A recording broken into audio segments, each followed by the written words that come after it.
Assalomu alaykum, hurmatli tomoshabin. Kanalimizga xush kelibsiz. Video roligimiz ostida bir dona like hamda podpisatsiya tugmachasini bosib qo'yishni yodingizdan chiqarmang. Afsuski, o'zbek xalqining boshiga yana bir og'ir kun, yana bir og'ir tashvish tushdi. O'zbek xalqi yana bir insonidan ayrildi. Aholiga hamdardlik bildiramiz.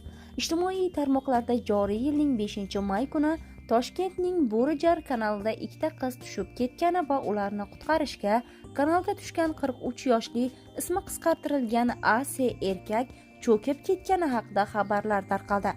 Mazkur holat yuzasidan Bosh prokuratura matbuot kotibi Hayot Shamsutdinov ma'lumot berdi. Uning bildirishicha, Bo'rijar kanalida cho'kayotgan voyaga yetmagan qizlarni qutqargan erkak halok bo'lgani yuzasidan prokuratura tomonidan tergovga qadar tekshiruv harakatlari olib borilmoqda.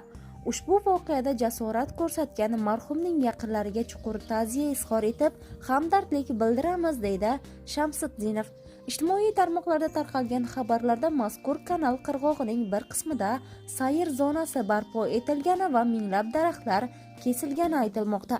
Shuningdek, ishlar xavfsizlik talablarini buzgan holda olib borilayotgani, suzishni yaxshi bilgan Asi shu kuni kanal bo'ylari beton qilib tashlangani va tayanib chiqishga joy bo'lmagani oqibatida cho'kib ketgani da'vo qilinmoqda.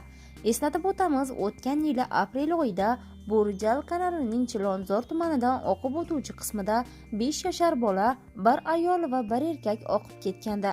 Iyun oyida esa talaba Bo'rijar kanalida cho'kib vafot etdi. Avgustda Bo'rijar kanalida 73 yoshli erkakning jasadi topilgan edi.